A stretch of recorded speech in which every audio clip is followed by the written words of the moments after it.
Aujourd'hui, on va parler sur le vêtement de justice. Oui, je vous souhaite au nom de Jésus-Christ. J'espère que le précédent message vous a fortifié. Tout simplement, je vais encore récapituler le message qui s'est passé la dernière fois, qu'on a prêché dernièrement, sur la justification.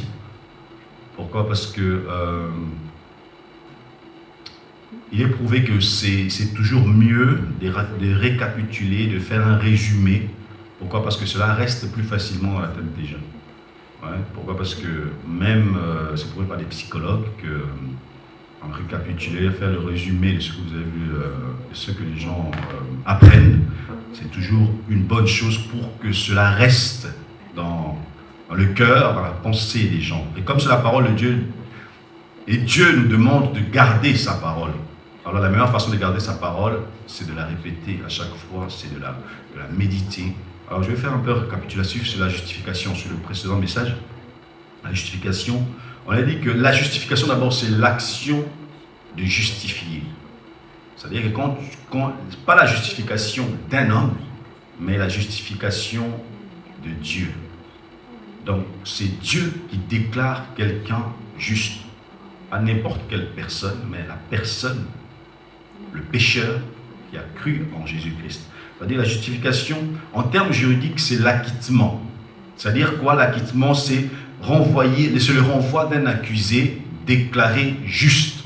C'est-à-dire qu'un accusé qui devait être condamné, il a été acquitté. Donc, c'est-à-dire qu'il a été renvoyé, mais déclaré non coupable par rapport à toutes ces fautes qu'il a faites. Donc, c'est-à-dire que la déclaration, c'est Dieu qui l'a fait. Il a fait par rapport à quoi? Par rapport à la foi que nous avons en Jésus-Christ. C'est-à-dire que Dieu justifie par rapport à la foi.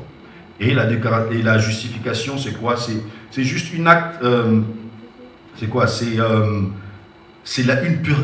par grâce. C'est-à-dire que Dieu, la justification, c'est par grâce. Ouais, la justification se fait par grâce. Et la justification aussi, c'est l'origine, c'est la grâce, et la preuve de la justification, c'est la résurrection de Christ. Oui. Si Jésus-Christ n'était pas ressuscité, ce serait difficile aussi que nous croyions en lui. S'il était mort jusqu'à présent, ce serait très difficile que nous puissions croire en lui, que nous puissions avoir cette justification. Oui. Donc ça, l'origine de la justification, tout le monde, c'est la grâce, parce qu'elle vient de Dieu. Par rapport à la foi, ça veut dire que tout vient de Dieu, c'est-à-dire qu'une personne, que ce soit la foi, que ce soit Jésus-Christ, que ce soit cette justification, c'est-à-dire que tout vient de Dieu. Tout vient de Dieu. Et cette déclaration, Dieu ne la fait pas en cachette, il la fait publiquement. Okay. Alors on va comprendre que la justification a son origine, la grâce, et c'est l'action de déclarer, de l'action de justifier quelqu'un. C'est-à-dire que tu n'es plus coupable. Nous sommes déclarés non coupables. Nous sommes déclarés justes. Cette déclaration, c'est Dieu qui l'a fait. Ce n'est pas les hommes qui le font, mais c'est Dieu qui le fait. L'origine de la justification, c'est la grâce. Et la preuve de la résurrection, de la justification, c'est la résurrection.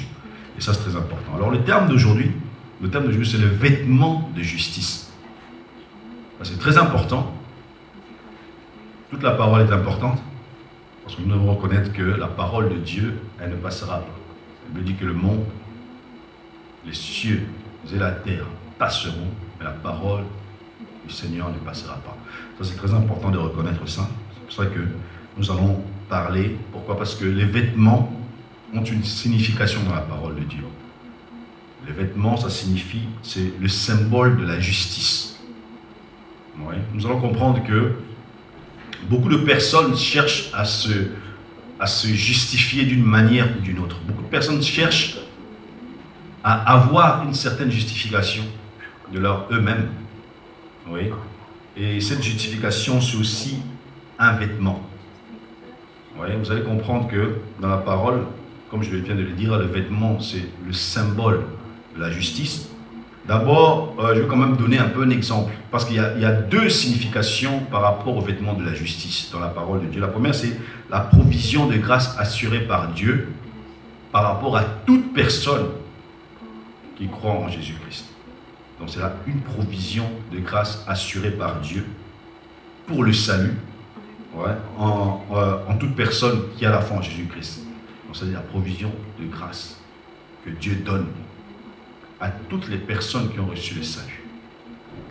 C'est-à-dire que Dieu les habille, le revêt d'un vêtement.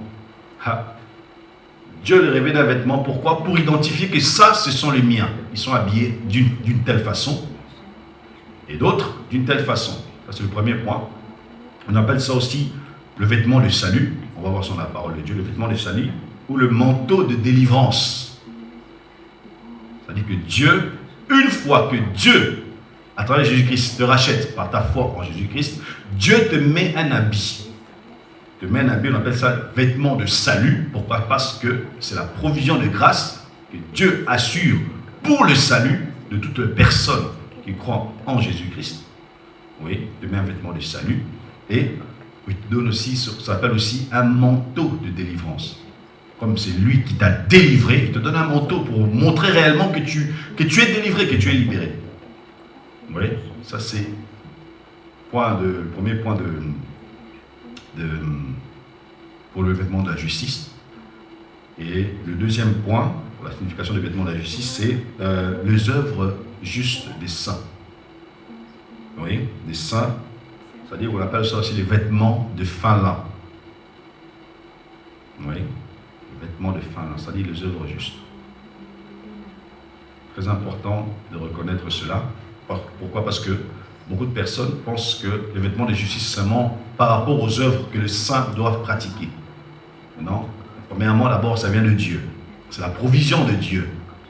Oui. Et deuxièmement, ce sont les œuvres des saints. Oui. Et ces œuvres-là, ça vient de Dieu aussi. Et nous le verrons dans la parole de Dieu, c'est très important. Les œuvres justes, c'est-à-dire que c'est quoi ces œuvres justes des saints? Ce sont les actes de piété et de bonté que produit le Saint-Esprit. Les actes de bonté et de piété que produit le Saint-Esprit dans la vie de tout croyant qui s'abandonne à Dieu. C'est-à-dire que si toi tu t'abandonnes à Dieu, alors ces œuvres, ces bonnes œuvres, oui, c'est pas n'importe quelles œuvres, ce sont des bonnes œuvres, doivent se montrer. Ça c'est très important. Oui, doivent se montrer. Et ces œuvres nous sont appelées à les revêtir, à les pratiquer dans ce temps-ci et dans le temps à venir aussi.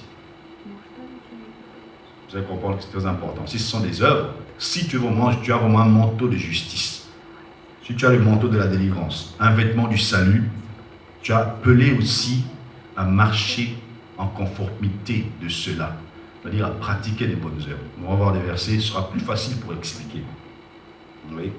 Alors je vais prendre plusieurs points, je vais prendre 3 points qui sont très importants pour expliquer ces vêtements de la justice. Oui, très important. Alors le premier point que j'ai pris, je l'ai nommé notre propre justice est nulle devant Dieu. Oui, notre propre justice. Parce que celui qui se justifie se met aussi un habit. Il met aussi un habit. Mais est-ce que ce vêtement-là a de la valeur devant Dieu? Nous devons savoir qu'aucun vêtement n'a de l'importance devant Dieu. Personne ne peut se justifier. Personne ne peut s'habiller à un vêtement devant Dieu pour dire que regarde, moi je respecte ta parole de A à Z. Non.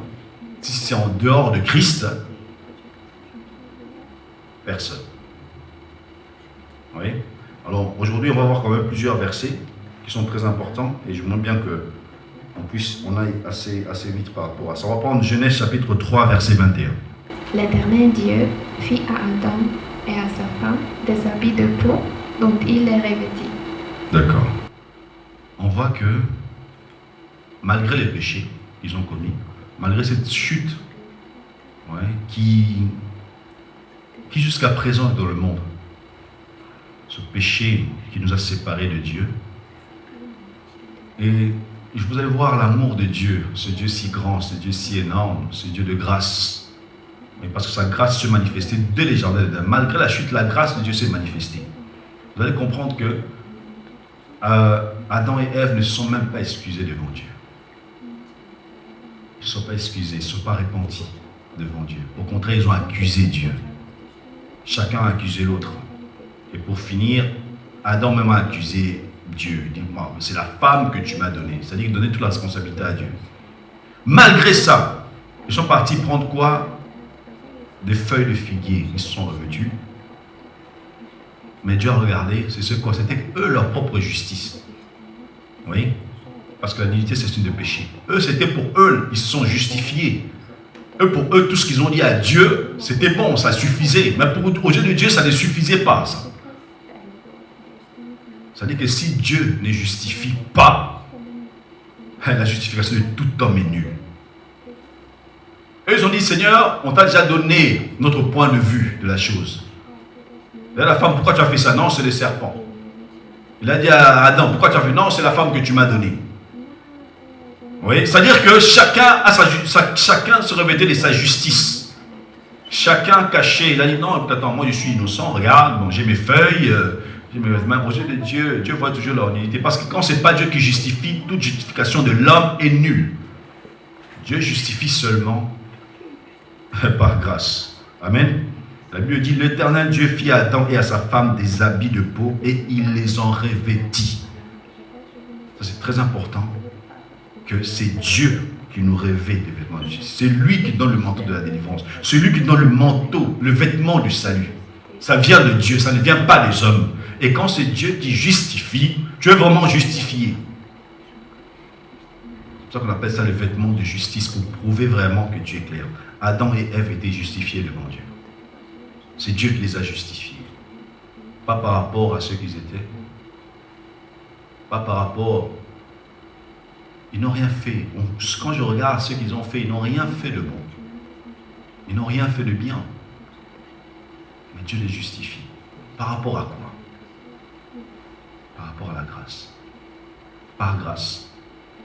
Par rapport à son amour envers l'homme qu'il a créé à son image. C'est tout simplement ça. Parce que quand je vois de Genèse, tout ce que Dieu a fait, tout était bon. Il a préparé son monde pour l'homme. Il a tout préparé pour Adam et Ève. Il a tout préparé pour l'homme qu'il a créé. Mais malgré ça, l'homme le renie, l'homme le condamne. Mais il regarde, il dit non, il devient encore, je ne sais pas, l'amour de Dieu est incompréhensible. On doit seulement le remercier de tout ce qu'il nous donne. On ne peut pas comprendre ça, parce que moi je ne comprends pas. Je dis simplement, c'est par grâce que Adam et Ève étaient justifiés. C'est par grâce tout simplement. Parce que Dieu nous aime. Oui, Dieu nous aime. On va prendre Apocalypse chapitre 3, verset 18. Ça c'est le Seigneur qui parle. Notre Seigneur de gloire. Je lis au nom de Jésus. Apocalypse chapitre 3, verset 18. Je te conseille d'acheter de moi de l'or éprouvé par le feu, afin que tu deviennes riche, et des vêtements blancs, afin que tu sois vêtu et que la honte de ta nudité ne paraisse pas, et un collier pour oindre tes yeux, afin que tu vois. Je te conseille d'acheter de moi de l'or éprouvé par le feu, afin que tu deviennes riche, et des vêtements blancs. Acheter des vêtements blancs, seulement par Jésus-Christ. C'est lui seul qui peut nous habiller, que nous serons réellement habillés. C'est lui seul qui peut éprouver nos œuvres. Oui, la Bible dit quoi? D'acheter de moi de l'or éprouvé par le feu, c'est-à-dire de bonnes œuvres. De bonnes œuvres, parce qu'au ciel, au ciel, c'est par les œuvres que nous serons récompensés. Et ces œuvres-là que nous ferons passeront par le feu. Alors, les œuvres de combien de chrétiens subsisteront réellement? Beaucoup de personnes font des œuvres pour qu'on le voie, pour qu'on les justifie. Alors peut-être que les œuvres qu'ils font sur cette terre n'auront même pas d'importance au ciel. Ils n'auront même pas d'importance au ciel. Et même Dieu appelle aussi, David a dit, il dit, et un collier pour oindre tes yeux afin que tu vois. C'est-à-dire que beaucoup de gens font des choses mais ils ne voient pas. Un collier, c'est un médicament pour les yeux. C'est ça qu'on appelle collier en français. C'est un médicament, c'est un peu comme d'huile, comme ça, de l'huile, pour que les gens mettent dans les yeux, pour que les gens voient. C'est-à-dire que Dieu, quand il parle un collier, c'est un médicament avec de l'huile. C'est-à-dire qu'il parle de l'onction. Il dit que tu vois par le Saint-Esprit. Que tu ne vois pas selon la chair, mais que tu vois par l'Esprit. Premièrement, que tes œuvres soient bonnes, que ce soient des œuvres spirituelles. Parce qu'au ciel, nous ne serons pas récompensés tous de la même façon. Le travail de tout un chacun passera par le feu. Et deuxièmement, vêtements blancs.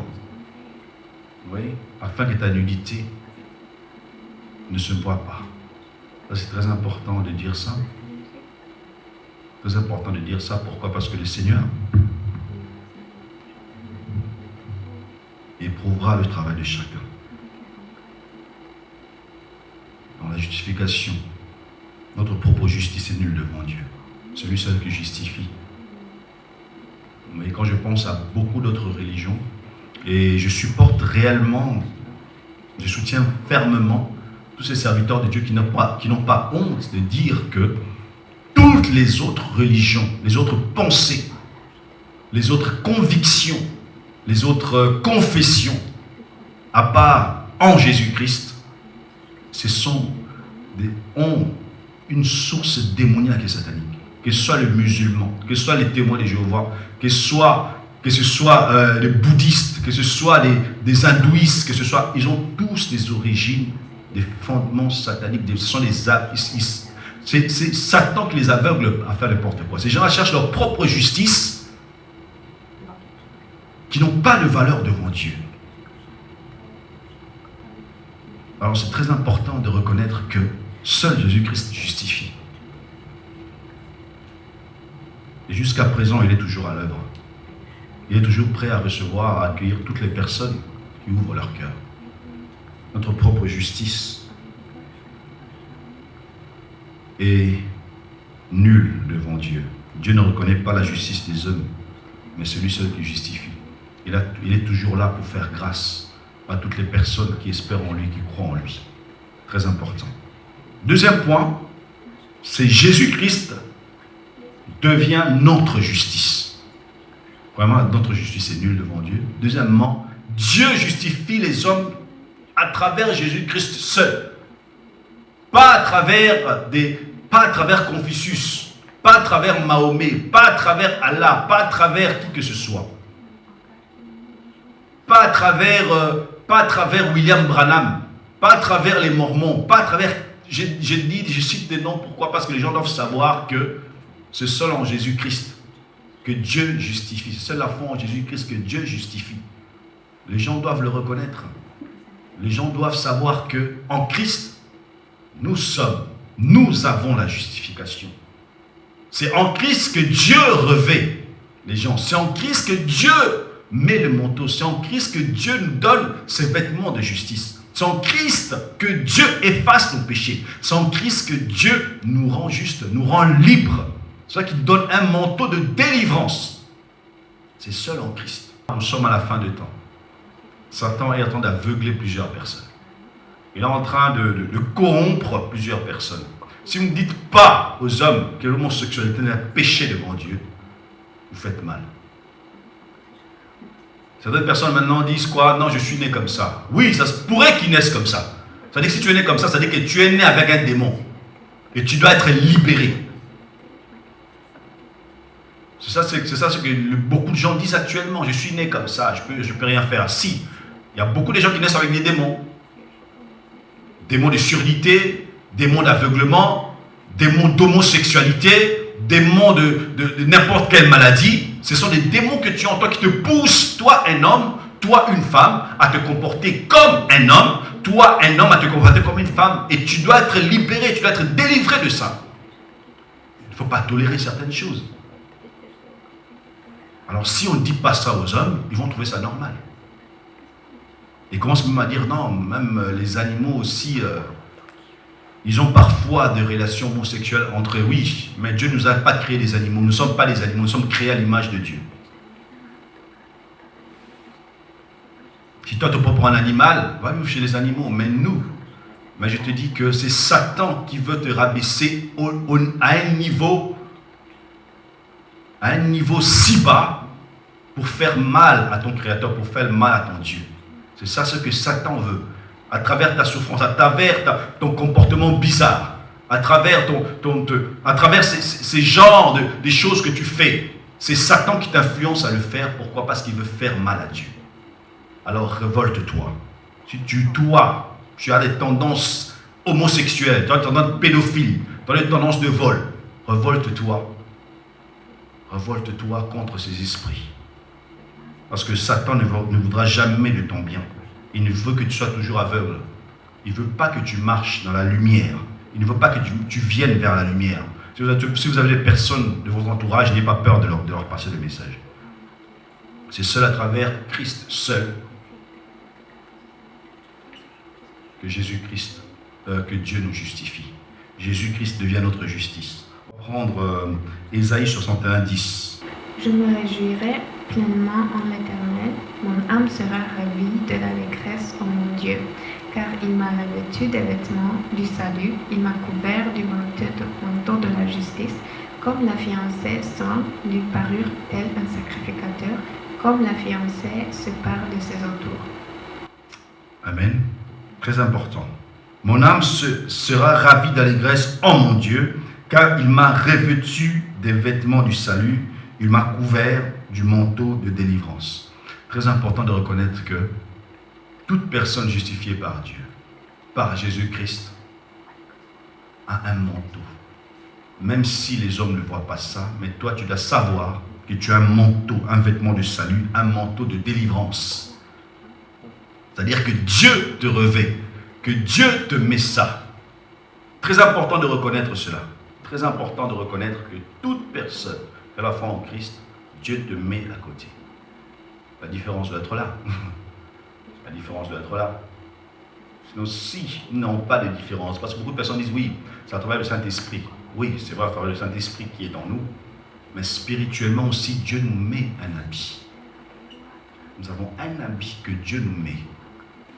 Vous savez, quand vous rentrez dans une classe, comment est-ce que, bon, par exemple, ça se passe chez nous, souvent en Afrique, surtout pas ici, parce qu'ici, les gens sont assez libres, les écoliers sont assez libres de mettre ce qu'ils veulent.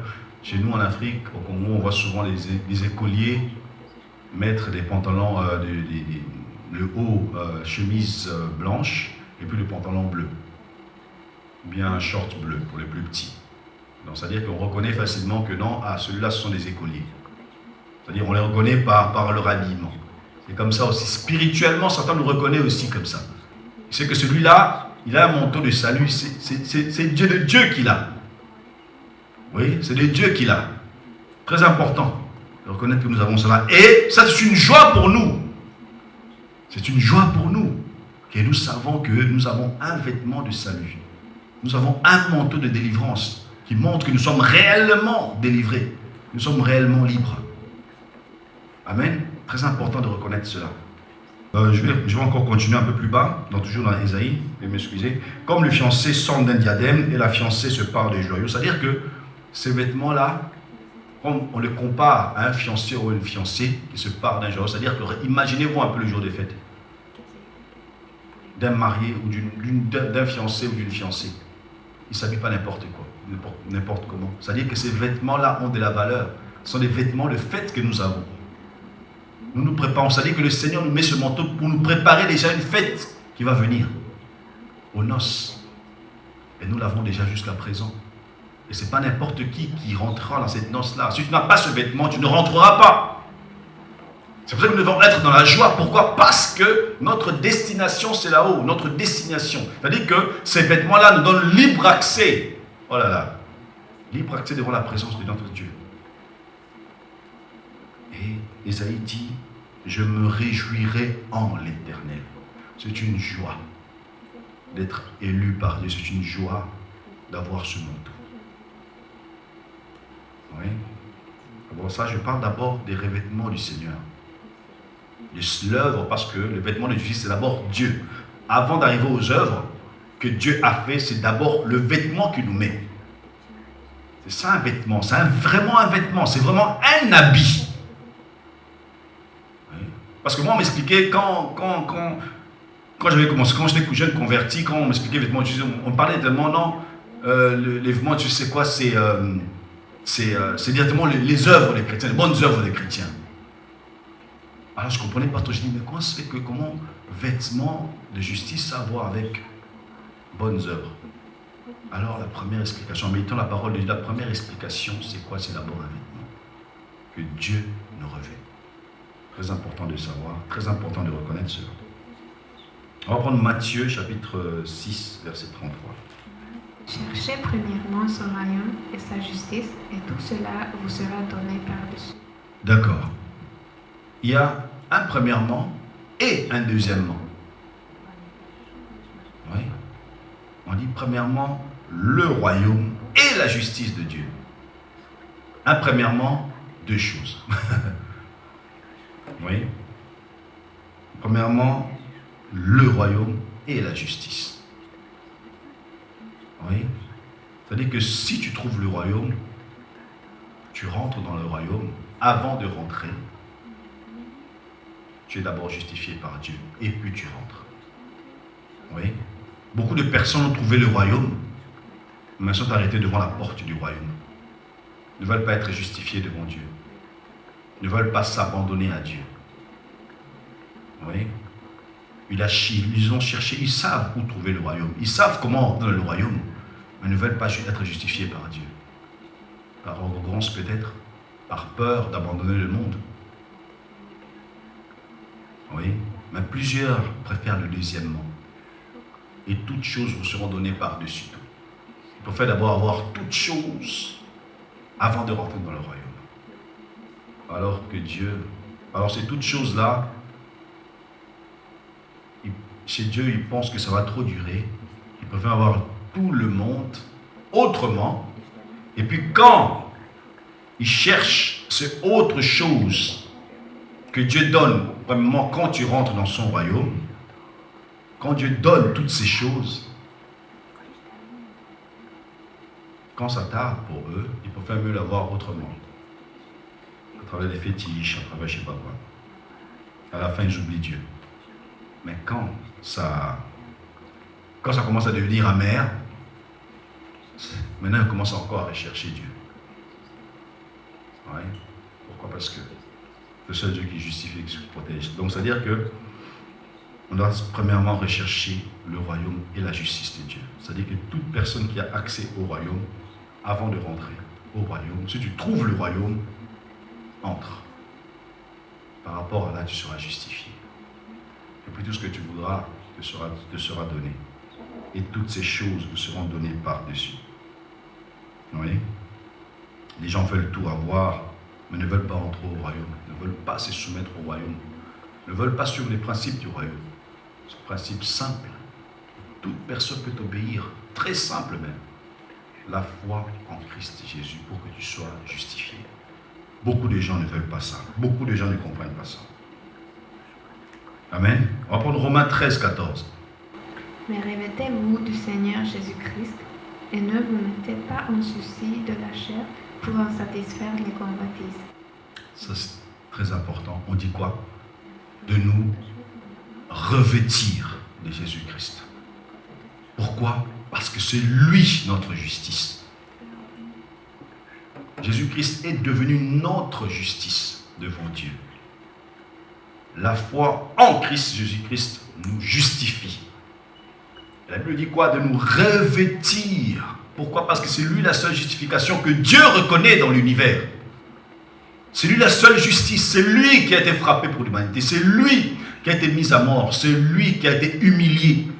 C'est lui qui a été frappé. C'est lui qui a été rejeté.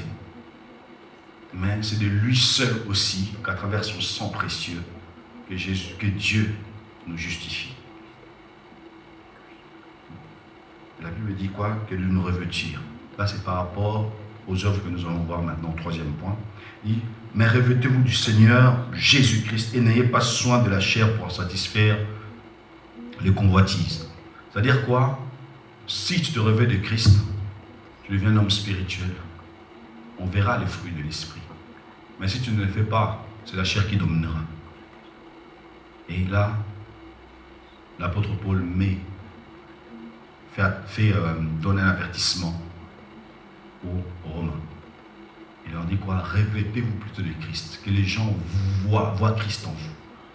Revêtez-vous de Christ, que les gens voient Christ en vous par rapport à votre façon d'être, à votre façon d'agir, à votre façon de parler. Pourquoi? Parce que c'est lui notre justice. Revêtez-vous de Christ et n'ayez pas soin de la chair. Pourquoi? Parce qu'il y a beaucoup de gens qui s'occupent des œuvres qui resteront sur la terre. Aucune œuvre charnelle ne nous suivra au ciel. Sinon, si c'était le cas, comme la Bible dit dans Thessaloniciens, en un clin d'œil, nous ne serons pas changés.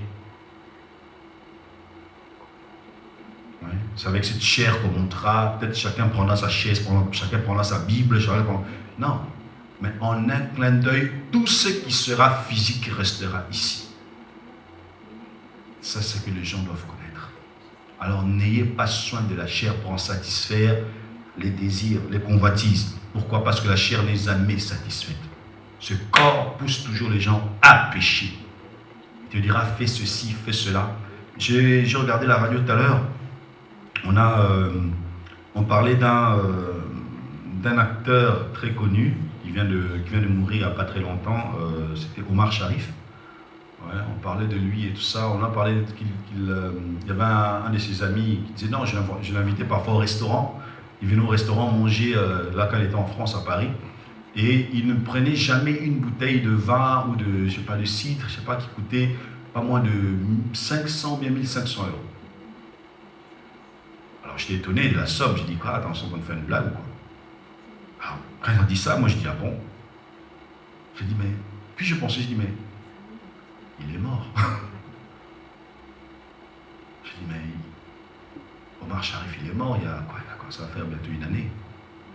Et puis je repense, j'ai dit mais attends, mais ces bouteilles là, cette nourriture là aussi chère, ça ne peut rien faire encore pour lui. Donc c'est-à-dire que la chair ne sera jamais satisfaite. Elle ne sera même pas jamais reconnaissante par rapport à tout ce que tu peux la faire. Que ce soit l'habillement, que ce soit la nourriture, que ce soit... Tu peux même manger de l'or, tu peux même manger des diamants. Elle ne sera jamais reconnaissante envers toi. Elle en voudra toujours. C'est ça qui est très important de reconnaître que la chair n'est jamais satisfaite. Les gens vraiment qui cherchent à satisfaire la chair, vous allez voir comment elles sont malheureuses. Elles sont trop malheureuses. Les gens qui pensent qu'à la chair, non, je dois faire ceci. Vous allez voir, toutes les personnes deviennent comme des, je sais pas, comme des aliens. Comme des extraterrestres. Pourquoi? Parce ils se mettent des botox par-ci, par-là. Il y a des autres qui ont des grosses lèvres. Il y a certains qui sont poussés, étirer la peau, je ne sais pas comment. Pourquoi? Parce que chacun veut devenir je ne sais pas quoi. Donc ça dit, ils veulent toujours satisfaire la chair. Il va des opérations par-ci, par-là. On dit que la chirurgie esthétique, c'est celle qui fait rentrer beaucoup d'argent actuellement. Pourquoi? Parce que les gens veulent satisfaire la chair. Et cette chair-là va pourrir, elle va rester. Cette chair-là ne t'accompagnera nulle part. C'est-à-dire qu'une fois dans le cercueil, on va te voir un mois après, même 2-3 jours après, on va voir des vers sortent déjà de ton corps. C'est-à-dire que cette chair-là, tout l'argent que tu as dépensé pour elle, elle t'a amené nulle part. Oui, mais Jésus-Christ, c'est celui de ta justice. Jésus-Christ, c'est Jésus-Christ. Révèle Jésus-Christ. Et alors tu verras réellement que c'est lui ta justification. Et en revenant à Jésus-Christ, en faisant l'œuvre du Seigneur, en faisant ce que le Seigneur veut que tu fasses pour lui, il n'oubliera jamais tout ce que tu feras. Tout est noté. Tout est noté. Tout ce que tu feras pour le Seigneur est noté. Mais tout ce que tu fais pour la chair, on le verra nulle part au ciel. Alors, essayez plutôt de réfléchir et de travailler pour le Seigneur. Revêtez-vous de Jésus-Christ, parce que c'est lui qui est devenu, qui est notre justice. Très important. Alors, mon prochain point, ça c'est pour nous. Tout a été pour nous, mais ça concerne vraiment les chrétiens qui ont du mal, qui sont justifiés, qui croient en Seigneur Jésus-Christ, mais qui ont du mal à se comporter comme le Seigneur veut. Parce que c'est créé en Jésus-Christ, c'est-à-dire que Dieu nous a créés en Christ. Pourquoi créer? La Bible dit ceci, que ceux qui sont en Christ sont devenus une nouvelle création. N'est-ce pas? Alors mon troisième point, intitule ceci, créer en Christ pour pratiquer de bonnes œuvres. Pour pratiquer des bonnes œuvres. C'est-à-dire que si tu es créé en Christ, c'est-à-dire que ta mission est de pratiquer des bonnes œuvres. Tu es obligé de pratiquer de bonnes œuvres. Vraiment, je dis ça, obligé. Vous voyez? On va prendre d'abord, premièrement, c'est pratiquer des bonnes œuvres ici-bas pour glorifier Christ. Premièrement, ici-bas, sur la terre. Oui, vraiment ici-bas sur la terre. C'est-à-dire que nous sommes créés en Christ pour pratiquer des bonnes œuvres. Vraiment ici-bas, nous allons prendre Éphésiens, chapitre 2, verset 10. Car nous sommes son ouvrage, nous avons été créés en Christ Jésus pour des œuvres bonnes que Dieu a préparées d'avance afin que nous les pratiquions. Amen. Très important. Je pense que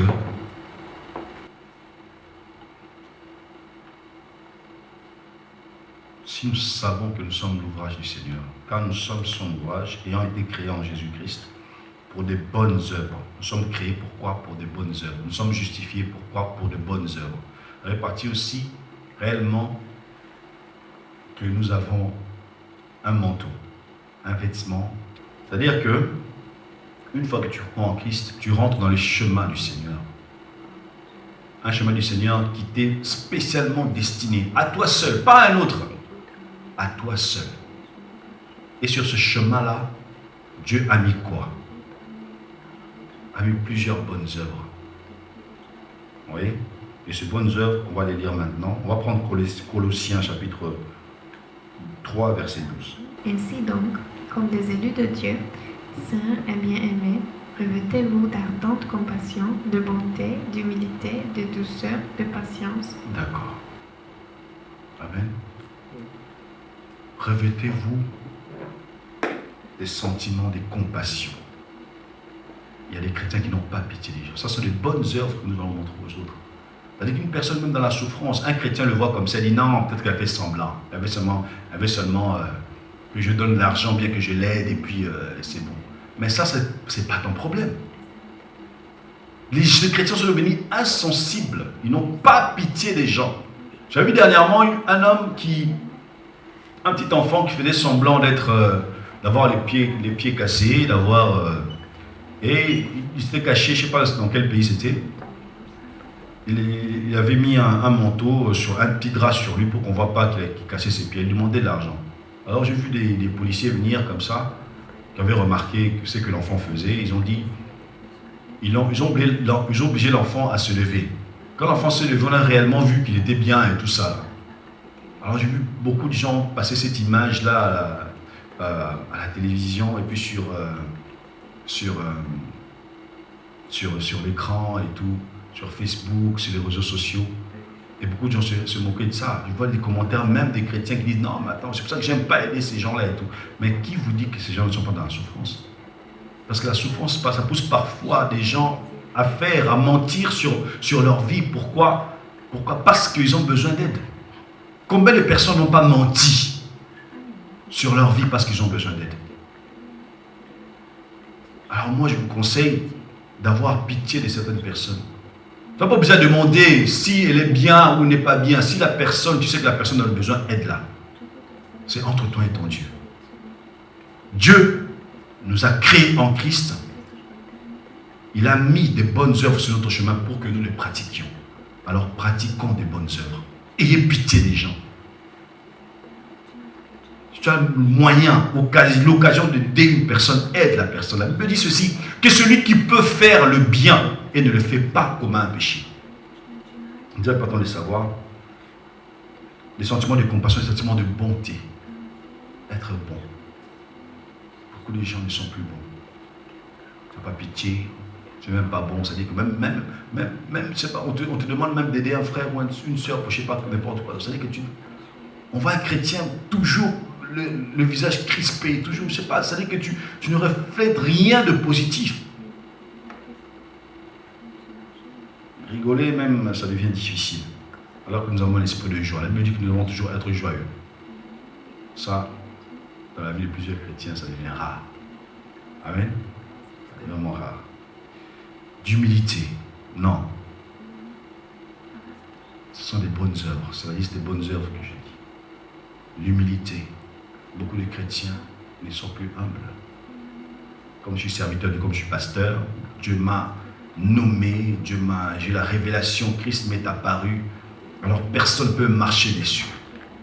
C'est moi qui parle, c'est moi le serviteur de Dieu. Et ils prennent même des versets bibliques pour vous montrer que c'est lui et tout ça là qui n'a pas le droit d'être humble, alors que l'humilité chez chaque personne, Jésus-Christ en premier. Amen. Jésus-Christ en premier s'est humilié. Même sur la terre, il était toujours humilié. Et il n'a pas revendiqué son droit d'être Dieu. Attends, mais vous prenez pour qui? Je suis Dieu maintenant. Il me dit que c'était un agneau. Il est resté agneau jusqu'à la croix. Amen. Et pourquoi est-ce que nous devons nous comporter comme des arrogants, comme des orgueilleux, comme des vantards? Si la Bible dit de nous revêtir de Christ. Revêtez-vous de Christ. L'humilité. Soyons humbles. Très important. Ne soyons pas comme certaines personnes. J'ai vu un pasteur qui est en train de défendre son droit, mais d'une manière, moi je dis, oh là là, mais c'est quoi? Ça devient quoi l'évangile? Ça devient quoi cette parole que nous prêchons? Ça devient quoi? Beaucoup de gens comprennent de leur façon, beaucoup de gens comprennent de leur manière. Ils ne veulent plus. Amen. Et des douceurs. Beaucoup de gens sont trop... La douceur, ça n'existe même pas. Ils sont trop... très brutal, agressif, brutal. Donc, c'est-à-dire que les chrétiens qui ont toujours... C'est-à-dire au lieu même d'avoir une certaine douceur même dans le langage, ça n'existe pas, la douceur n'existe plus. Alors ça c'est très grave par rapport à nous. Soyons doux, soyons les chrétiens doux et non les chrétiens qui font peur aux gens. C'est-à-dire même les enfants ne t'approchent même plus. C'est-à-dire que non, il n'est pas doux celui-là, il est très brutal. Ouais, j'ai vu une maman en train de faire manger un enfant. Je crois que l'enfant, la cuillère, elle a arraché les dents de l'enfant. Tellement que la mère faisait manger l'enfant du yaourt. Moi, j'ai dit, oh là, qu'est-ce qui se passe là? C'est-à-dire, elle se dit même chrétienne, mais c'est grave. J'ai vu une maman changer son enfant les pampers. Moi, j'ai dit, oh là là, le pauvre petit. C'est-à-dire qu'il prend l'enfant, il met sur là, en train de changer l'enfant. Moi, je dis, oh là là, mais c'est quoi? C'est la guerre ou quoi? Attends, il y a le feu quelque part. Amen. Alors soyons humbles, soyons doux. C'est très important de reconnaître cela. Les chrétiens sont des gens doux. Un agneau, c'est un animal doux. Ouais, soyons doux, revotons Jésus-Christ. Il ne faut pas être brutal, il ne faut pas être agressif. Et de patience. Ça aussi, c'est un point très important. Tout ça glorifie, c'est pour glorifier Christ ici-bas. Oui, ici-bas. Et il y a aussi glorifier Christ dans le monde à venir. Oui. Premièrement, d'abord ici-bas. Pourquoi? Parce qu'ici on nous voit. Nous sommes des témoins de Christ. Ici on nous voit. Ici les gens ont le regard fixé sur nous, qui nous disons que nous sommes des chrétiens. Les gens nous regardent, les gens nous voient. Alors si ces œuvres-là ne sont pas vues en toi, c'est toi qu'on va commencer par critiquer. Tu te dis chrétien. Tu te dis un tel. Tu te dis un tel. Mon bras rien en toi. Tu vas te défendre comment?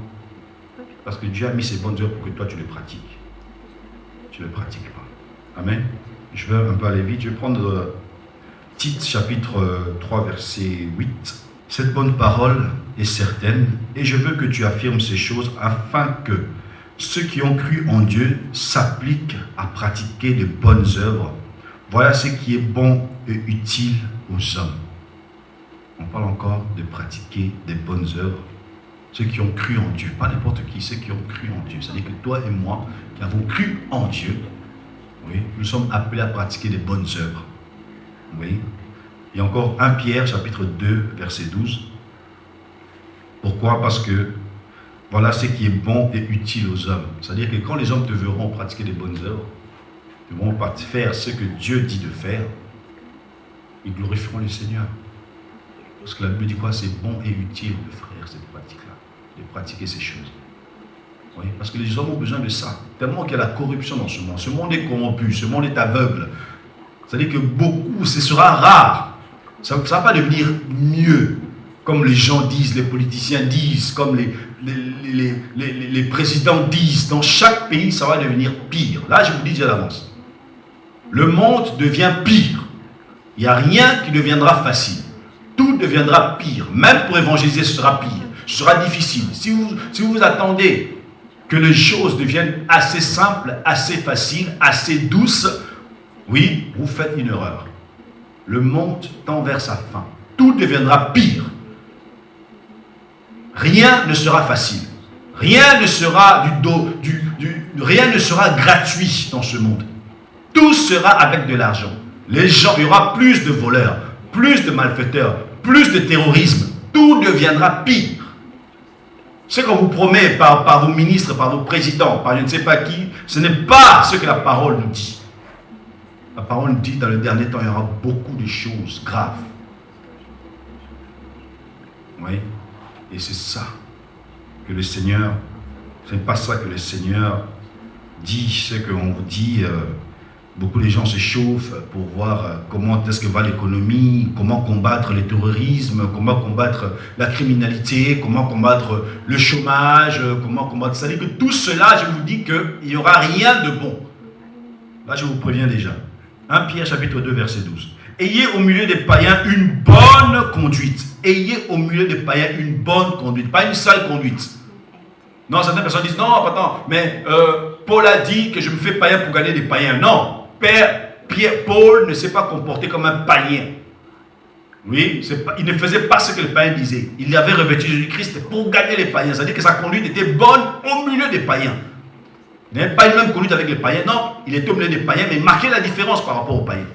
Ayez une bonne conduite, ayez au milieu des païens une bonne conduite, afin que là même où ils vous calomnient, comme si vous étiez des malfaiteurs, ils remarquent vos bonnes œuvres et glorifie Dieu au jour où il les visitera. Vous comprenez maintenant l'importance de pratiquer, de faire de bonnes œuvres. C'est-à-dire que par rapport à ton comportement, les païens t'entourent. Tu es entouré par les païens. Oui, je parle de bonnes œuvres ici-bas. Tu es entouré par des païens. Qu'est-ce qui va se passer? Ces païens te verront, ils te voient, la façon dont tu es. Même s'ils ne disent rien, mais ils te remarquent, ils te constatent. Ils voient que non, cette personne se comporte autrement par rapport à nous. Autrement par rapport à nous. Et un jour, la Bible dit qu'un jour où Dieu le visitera, à cause de toi, ils glorifieront Dieu. Ils disent, ah Seigneur. Donc ça dit que le frère qui se comportait comme ça, c'est parce qu'il te connaissait. Ah, gloire à Dieu. C'est ça. C'est pour ça que nous devons faire attention à la façon dont nous nous comportons. Amen. Je vais prendre aussi, avant de terminer, glorifions Dieu. Le deuxième point de créer en Christ pour de bonnes œuvres. Le premier point, c'était pour glorifier Christ ici-bas. Et deuxièmement, dans le monde à venir. Vous savez, le point que j'ai touché tout à l'heure, qu'on n'amènera rien au ciel. Tout ce qui est physique restera ici. Tout ce qui est physique restera ici. Mais on amènera au ciel notre caractère. C'est vrai que c'est très important d'avoir déjà un caractère bien fait ici-bas.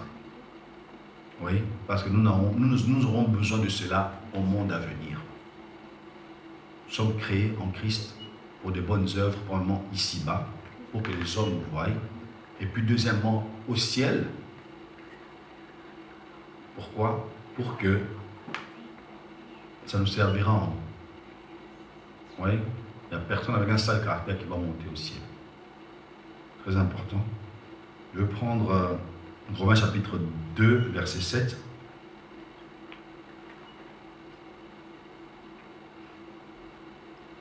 Il réserve la vie éternelle à ceux qui, par la persévérance à bien faire, cherchent l'honneur, la gloire et l'immortalité. Vous savez, il réserve la vie éternelle à toi et à moi, Dieu, qui par la persévérance a bien faire. C'est-à-dire que tu ne te lasses pas de faire des biens. Tu ne te fatigues pas de faire des bonnes œuvres pour Christ. Pourquoi? Parce que tu cherches l'honneur, que Dieu t'honore, la gloire, oui, dans la présence, dans la gloire du Seigneur et l'immortalité. Ce sont des personnes qui ont dans la tête un but précis. Ils savent qu'un jour ils vont avec le Seigneur. Ne te fatigue pas de faire des bonnes œuvres et Dieu te récompensera. Très important. C'est-à-dire que le caractère, les œuvres que tu fais ici, ça te trouvera même au ciel. Parce qu'on en aura besoin au ciel. Et Dieu a besoin de ça au ciel. Pourquoi? Parce que ton caractère le glorifiera. Tes œuvres glorifieront Christ. Très important de savoir cela. Apocalypse 3:4. Cependant, tu as à Sardes quelques hommes qui n'ont pas souillé leurs vêtements. Ils marcheront avec moi en vêtements blancs parce qu'ils en sont dignes. Oui, ça c'est encore au ciel. Amen.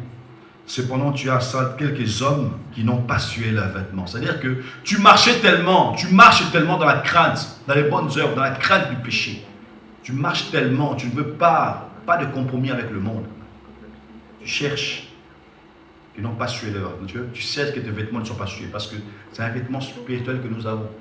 Et beaucoup de gens l'ont suivi. Ce vêtement de justice, c'est un vêtement que Dieu nous donne. Beaucoup de gens l'ont sali. Oui, mais il y a certains qui ne l'ont pas sali. La Bible dit ceci, ils n'ont pas sué leurs vêtements, ils marcheront avec moi en vêtements blancs parce qu'ils en sont dignes. Oui, très important. Quand je lis ça, ça me donne un peu la chair de poule. Pourquoi? Parce que je me vois déjà marcher avec Christ en vêtements blancs. Il y a certaines personnes qui n'en sont pas dignes. Il y a certaines personnes qui n'en seront pas dignes de porter même ces vêtements blancs, ou qui ne sont même pas dignes de marcher avec le Seigneur. Ça, c'est très important. Amen. Et le dernier verset, il y a encore le verset 6, Apocalypse 6, 11, que je vais lire tout simplement sans donner de commentaire. Et le verset, Apocalypse 19, 8. Apocalypse 6, 11. Une robe blanche fut donnée à chacun d'eux, et il leur fut dit de se tenir en repos quelque temps encore, jusqu'à ce que soit complet le nombre de leurs compagnons de service et de leurs frères qui devaient être mis à mort comme eux. Là, je reviens encore à Apocalypse 12, 11, qui dit nous avons vaincu à cause du sang de l'agneau, à cause de la part de leur témoignage, et n'ont pas aimé leur vie jusqu'à craindre la mort. C'est-à-dire que la Bible dit ceci, et de leurs frères qui devaient être mis à mort comme eux. C'est-à-dire que les gens qui n'ont pas crainte de la mort, ces gens-là, leur mort glorifiera le Seigneur. Amen. Apocalypse 19, 8. Et il lui a été donné de se revêtir d'un fin lin éclatant pur, car le fin lin, ce sont les œuvres justes des saints. Ce vêtement blanc, ce fin lin que revêtent les gens qui marcheront avec Christ. Pratiquons les bonnes œuvres, afin que ce vêtement ne soit pas souillé, pour que nous puissions un jour marcher. Nous soyons dignes de marcher avec le Seigneur au ciel avec un vêtement blanc. Parce que le Seigneur ne marchera simplement avec des gens qui ont un vêtement blanc. Si tu as un vêtement sué, tu ne marcheras pas avec le Seigneur. Tu ne seras pas digne de marcher avec lui. Alors pratique les bonnes œuvres et que le vêtement de justice que tu vas obtenir par la foi en Christ ne soit pas souillé. Que Dieu vous bénisse.